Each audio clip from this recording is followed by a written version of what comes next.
கர்த்தருக்குள் அருமையானவர்களே, ஆண்டவராய் இயேசுவின் புண்ணிய நாமத்தினாலே உங்களை வாழ்த்தி வரவேற்கின்றேன்.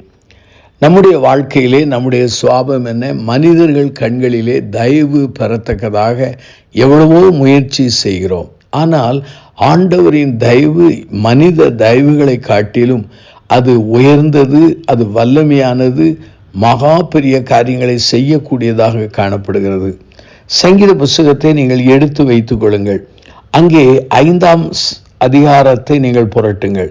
இந்த 5ஆம் அதிகாரத்திலே நீங்கள் 12வது வாக்கியத்தை வாசித்தால், கர்த்தாவே நீர் நீதிமானை ஆசீர்வதித்து காருண்யம் என்னும் கேடகத்தினால் அவனை சூழ்ந்து கொள்வீர்.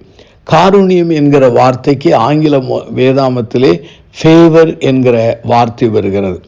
அருமையானவர்களே, எஸ்தருடைய வாழ்க்கையிலே தயவு காணப்பட்டது.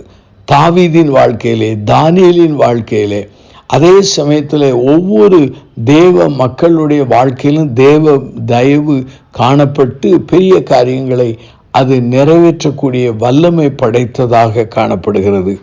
3 ஆசீர்வாதங்களை சொல்கிறேன். தயவு என்ன செய்யும் என்றால், God will restore you, அதாவது உங்களுடைய வாழ்க்கையை அது சீர்படுத்ததாக இருக்கிறது. யாத்ராம் புஸ்தகத்திலே 3ஆம் அதிகாரத்தை நீங்கள் எடுத்து வைத்துக் கொள்ளுங்கள். அதில் 3ஆம் அதிகாரத்திலே நீங்கள் வாசிப்பீர்கள் என்றால், அங்கு வேதவசனம் சொல்கிறது. யாத்ராம் புஸ்தகம் 3ஆம் அதிகாரத்திலே நீங்கள் வேதவசனத்தில் பார்த்தால் 21 அப்பொழுது இந்த ஜனங்களுக்கு எகிப்தியரின் கண்களில் தயவடைக்க பண்ணுவேன், நீங்கள் போகும்போது வெறுமையாய் போவதில்லை. அதே சமயத்தில் யாத்ராம் புஸ்தகத்திலே 12ஆம் அதிகாரத்திலே 36 நீங்கள் வாசித்து பாருங்கள்.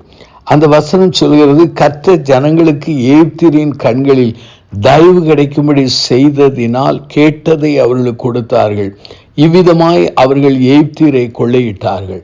அருமையானவர்களே, இஸ்ரவேல் ஜனங்கள் எகிப்திலே 400 ஆண்டுகள் அடிமைகளாக இருந்தார்கள். அவர்களுக்கு கூலி கிடையாது, அவருடைய உழைப்பதற்குரிய ஆசீர்வாதம் கிடையாது. இஸ்ரவேல் ஜனங்களுடைய அந்த மனித வளத்தை அல்லது திறமைகளை அவர்கள் கொள்ளையடித்தார்கள். ஆகவே நம்முடைய வாழ்க்கையிலே நாம் எதை இழந்தோமோ, எதை இழக்க கொடுத்தோமோ, அல்லது நம்முடைய வாழ்க்கையிலே சத்துருக்கள் எதை கொள்ளையாடினார்களோ, அதையெல்லாம் அவர் தம்முடைய தயவினாலே திரும்ப நமக்கு தரக்கூடியவராயிருக்கிறார். இதற்கு இஸ்ரவேல் ஜனங்கள் எகிப்திலிருந்து புறப்பட்ட அந்த நிலைப்பாட்டை சொல்கிறேன்.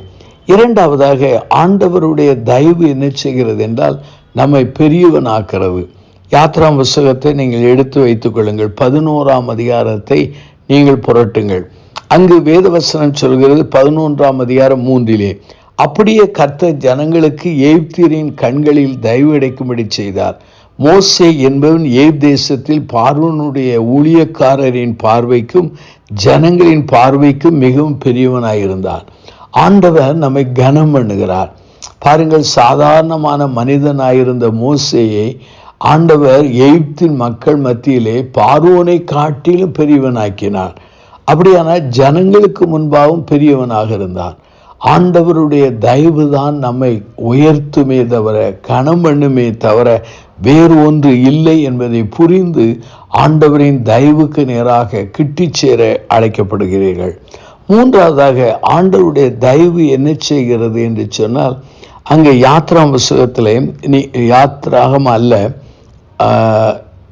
மன்னிக்கணும், யாத்ராம் அல்ல, உபாம் புஸ்தகத்திலே அங்கே 33ஆம் அதிகாரத்தை நீங்கள் எடுத்து வைத்துக் கொள்ளுங்கள். அந்த 33ஆம் அதிகாரத்திலே நீங்கள் வாசிப்பீர்கள் என்றால் 23வது வாக்கியம் சொல்கிறது, நப்தலியை குறித்து, நப்தலி கர்த்தருடைய தயவினாலே திருப்தி அடைந்து அவருடைய ஆசீர்வாதத்தினால் நிறைந்திருப்பான். அருமையானவர்களே, நப்தலி என்கிற கோத்திரத்திற்கு தேவனுடைய தயவு கிடைத்ததினாலே ஆசீர்வாதத்தினாலே நிறைந்து அவன் திருப்தியோடு இருக்கிற மனிதனாய் காணப்படுகிறான். அருமையானவர்களே, திருப்தியோடு ஆசீர்வாதத்தினாலே நிறைந்திருப்பான். கர்த்தருடைய தயவு கிடைத்தால் நம்முடைய வாழ்க்கையிலே ஆசீர்வாதத்தினால் நிறையப்பட்டிருப்போம். அதே சமயத்திலே அந்த ஆசீர்வாத நிறைவிலே நாம் திருப்தியோடு வாழ்வோம். அருமையாக இந்த செய்தியை கேட்டுக்கொண்டிருக்கிற சகோதர சகோதரிகளே, நீங்கள் அது வேண்டும் இது வேண்டும் என்று ஆண்டவரிடத்திலே பலதை கேட்டுக்கொண்டிருக்கலாம். அதை நான் தவறு என்று சொல்லவில்லை. ஆனால் அதே சமயத்தில் நாம் கேட்க வேண்டிய முக்கியமான ஒரு காரியம் என்ன? எங்கு போனாலும், எந்த இடத்தில் இருந்தாலும், எப்படிப்பட்ட மக்கள் மத்தியிலே வாழ்ந்தாலும், எப்படிப்பட்ட சூழ்நிலையிலே திருப்பணி செய்தாலும், ஆண்டவரே உம்முடைய கண்களிலே எங்களுக்கு தயவு கிடைக்கும் என்று நாம் ஜெபிக்க வேண்டும். ஆண்டவராகிய இயேசு கிறிஸ்துவின் கண்களிலே நமக்கு தயவு கிடைக்கும் பொழுது என்ன நடக்கிறது என்றால், இப்படிப்பட்ட ஆசீர்வாதங்கள் நம்மை சூழ்ந்து கொள்கிறது. சங்கீதம் 5ஆம் அதிகாரத்திலே 12 வாசித்தோம். காருண்யம் என்னும் கேடகத்தினால் அவனை சூழ்ந்து கொள்வீர்.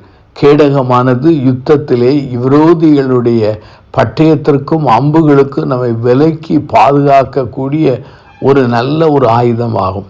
ஆனால் இங்கே சங்கீதம் 5ஆம் அதிகாரம் 12 சொல்கிறார், காருண்யம் நம்மை ஒரு பக்கத்தில் அல்ல, எல்லா பக்கத்திலும், அதாவது தயவு ஒரு பக்கத்தில் அல்ல, எல்லா பக்கத்திலும் நம்மை சூழ்ந்து கொள்ள ஆண்டவர் கிருபை தருவார். கண்களை மூடி நாம் பிரார்த்தனை செய்வோம். அன்பின் ஆண்டவரே, இந்த நல்ல நாளுக்காக நாங்கள் நன்றி சொல்கிறோம். இந்த செய்தியை கேட்ட மக்களை ஆசீர்வதியும். ஆண்டவருடைய தயவினால் வருகிற அந்த ஆசீர்வாதங்களினால் எங்களை நிரப்பி நடத்தும்.